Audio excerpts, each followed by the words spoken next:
Epstein prison guard, Googled him minutes before body found and made mysterious deposits before pedophile suicide DOJ. Okay, so check this out. This is a little bit sus here, but let me read it to you. So one of Jeffrey Epstein's prison guards Googled the sex predator minutes before he was found dead. This is a New York Post story. And also made a mysterious $5,000 cash deposit 10 days before the predator's jail cell suicide. New Department of Justice documents reveal Tova Noel was one of the 2 Metropolitan Correctional Center workers accused of falsifying records to say they checked on Epstein throughout the night before his August 10th, 2019 suicide. The guards were fired, but criminal charges against both were later dropped. Noel Googled latest on Epstein in jail at 5:42 a.m. and then again at 5:52 a.m. Less than 40 minutes before her colleague, correctional officer Michael Thomas, found the disgraced financier dead in his cell by hanging at 6:30 a.m. According to an FBI record of Noel's internet search history that night, earlier that shift, Noel shopped for furniture online and snoozed on the job instead of making the mandated checks on Epstein every 30 minutes while Thomas pursued. Motorcycle prosecutor said the FBI highlighted the eerie internet search in its 66-page forensic examination of the Bureau of Prison desktop computers of Noel and Thomas. It was the only search highlighted. Meanwhile, Chase Bank flagged cash deposits in Noel's bank account in a suspicious activity report to the FBI on November 19th. Another DOJ file revealed a total of 12 deposits. Jeez. Began from April 2018, the bank said, and culminated in the largest deposit for $5,000 on July 30th, 2019. Vinny. Okay, I'm actually so happy that we chose this story to be on because I saw this Google trend where because of the Iran war, Pat, it was searched. Epstein was number one, and then it dropped off. But then, because there you go for X, and I absolutely love Elon buying it, these type of stories keep coming up. So with all these deposits, $11,000, $5,000, somebody online was like, yeah, well, maybe her job is good. You're not getting paid that much money in this many times. And what bothers me is the Department of Justice never questioned her about the money. You would think, Tom, when an investigation of this magnitude with all the stuff that he's connected to, you would ask about the money, okay? And then the prison video showed that night, investigators described a strange orange flash moving towards Epstein's tier at around 10:39 p.m. The FBI later suggested it was her carrying inmate linen, which would have been outside her normal prison protocol. So that was false. And then she had also been accused of falsifying prison records related to that night. Those charges, Pat, were later dropped. Weird. And then after leaving the prison, she was later sued at a job for, guess what? Alleged assault. That's her, okay? So Epstein had no cellmate that night. The guards failed to perform their routine checks. That's her? That's her. The noose photographed in the cell was reportedly not the one used, according to the Inspector General. Think about that. The noose that he hanged himself with, that's the proper verbiage, it's not hung, hanged himself with, was not the right one. That's the Inspector General. Okay, and his neck injuries were said to be more consistent with a thin cord. Long story short, here's the bottom line. Either Jeffrey Epstein escaped from prison that night or he was murdered. Period. End of story. Let's just full stop. Okay, enough of the games. All right? You have the guard Googling Epstein minutes before he's dead, the cash deposits from her, missing checks, 30 seconds that our Department of Justice edited and tried to act like we're dumb, like we weren't going to figure it out. Okay? Shredding documents, and this keeps happening. Guys, this keeps freaking happening. And I saw one more thing, Pat, that kind of tied this all together. Rob, I sent you this thing on Slack about Jeffrey. Right there. Click on this. This is, Pat. Rob, can you go back to the actual tweet? What's the tweet say? Sorry. Right, no, you're good. That's a sworn So testimony this is statement, Epstein trained as a spy under the FBI. And I'm going to read this, Pat, if you don't mind. Go for This is, I triple checked. This is an actual document. A confidential human source. By the way, these are people that they trust to get them information that are inside. So this confidential human source was asked by the handling agent about information he or she may be aware of related to improper domestic, that's us, CIA, and foreign influence, Mossad, over the electoral process of the U.S. CHS already provided some of his information documented in previous reports. Now, let me go below. Ready? Harvard Law professor Alan Dershowitz, the confidential human source, learned that Dershowitz influenced many students from wealthy families. For example, Josh Kushner and Jared Kushner were both his students. Dershowitz told the confidential human source that if he were young again, he would be holding a stun gun as an Israeli intelligence Mossad agent. The confidential human source believed Dershowitz was co-opted by Mossad and subscribed to their mission. The human source continues to communicate occasionally for Dershowitz. And then look at the bottom. Jeffrey Epstein was represented by Dershowitz. And this person, remember, Dershowitz tell Alex Acosta, the Attorney General from Florida, that Epstein belonged to both U.S. and allied intelligence services. They also said that he shared phone calls between Epstein, which he took notes. After the calls, Mossad would then call Dershowitz to debrief. Epstein was close to the former Prime Minister of Israel, Ehud Barak, and trained as a spy under him. But this is all coming from the confidential human source, which they verify. And Barak believes Netanyahu was a criminal. Saudi Arabia, Israel, and the United States Emirates are allied against Qatar, Turkey, Iran, and Syria. One of the confidential human sources, Blank, who worked for Blank, asked a lot of questions about Epstein and became convinced that Epstein was a co-opted Mossad agent.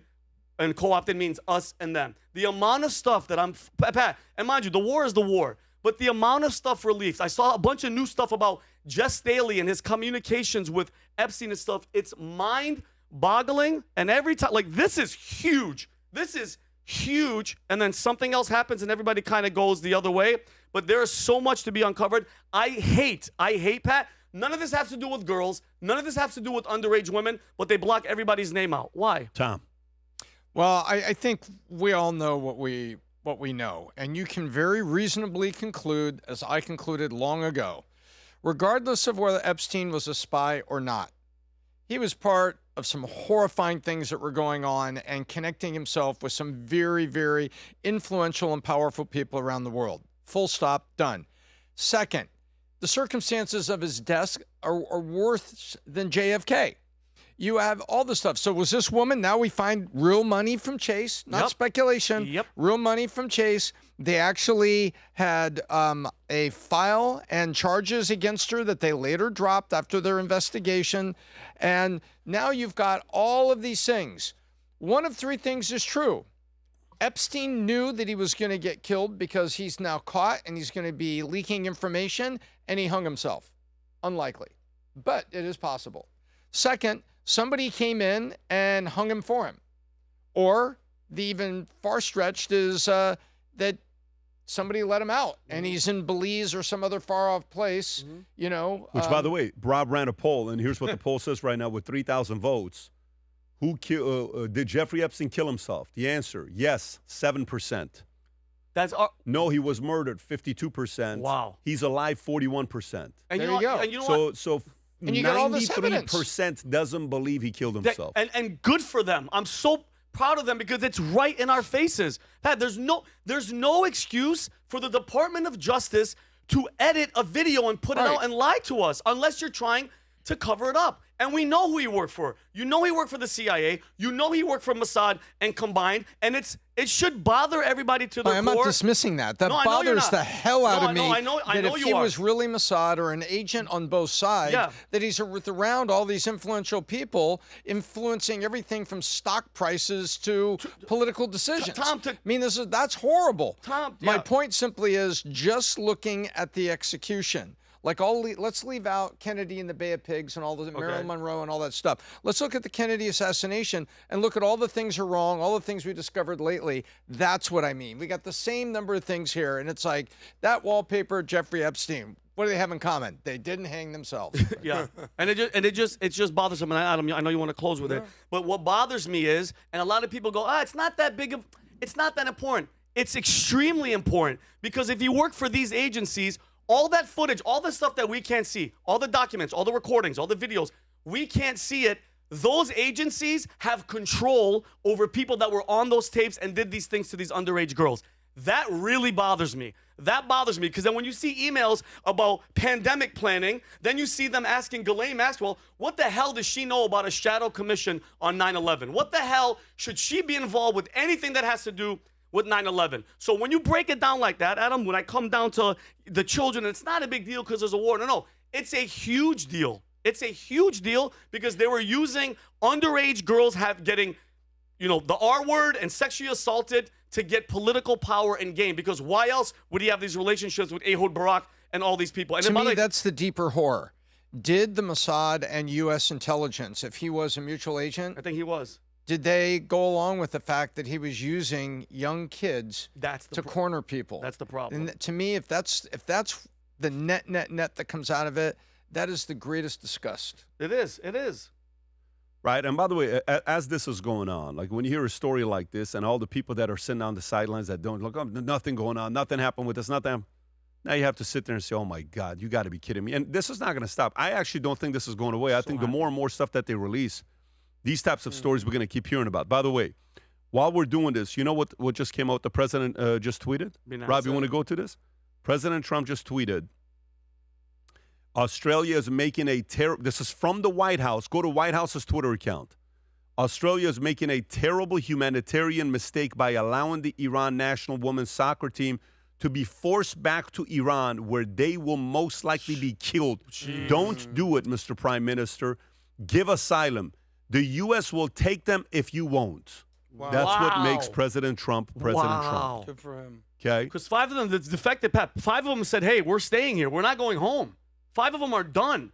But there's still at least 15 of them. That's freaking crazy, bro. Because Australia moved out, and Australia's saying go, leave, get them out of here. Yeah, they're no, like, bro, I'm not a fan of that. That sucks. Yeah, but I mean, again, this is the part that why the world reacts to this. Now, let's see how Australia is going to react to this. What is Australia going to do about this? Now, most likely, they're going to listen to him and have to keep him. But if they don't, come to U.S., these are the moments when you hear the phrase asylum, like why give asylum? It's not Tony Montana. It's situations like this. Yes. Why you give asylum. This is not a political refugee, right? Yeah. This is a real situation that's going on that the president's doing. Adam, you look like you want to say something. No, just let me Okay. know when we figure out the Epstein situation. I'm waiting with bated breath. Are we getting closer? Do we figured it out yet? Oh, no. I'm not even being sarcastic. No, it's not. It's not. Are we getting closer? No, Adam, it's not. We're No, closer. this is like JFK, guys. We're gonna be talking about this 20 years from now. Okay. This is like JFK. The longer it goes, the more things are gonna pop out. Something will be unredacted and come out, and there you have it. And you know what? It's never going to be done because they control everything. But I do love people like Bill Clinton and Hillary Clinton having to be subpoenaed, and the fact that they hate it, that they still have to do it. That's what I want. 51% of you who watch this podcast, and I've helped us go from a regular show with 20, 30 viewers to now, being a top 20 podcast worldwide on Spotify and on YouTube. It's a top 20, top 15, top 10 podcast. It wouldn't happen without you, but it helps our algorithms if you subscribe as well. 51% of you watch this show weekly. You regularly tune in, 51% of you, but you haven't subscribed. I would like to take that 51% to 40%. With your help, I believe we can pull it off. And if we do that, more subscribers, higher quality guests, better conversations with you. Thank you for doing that. If you enjoyed this video, you want to watch more videos like this, click here. And if you want to watch the entire podcast, click here.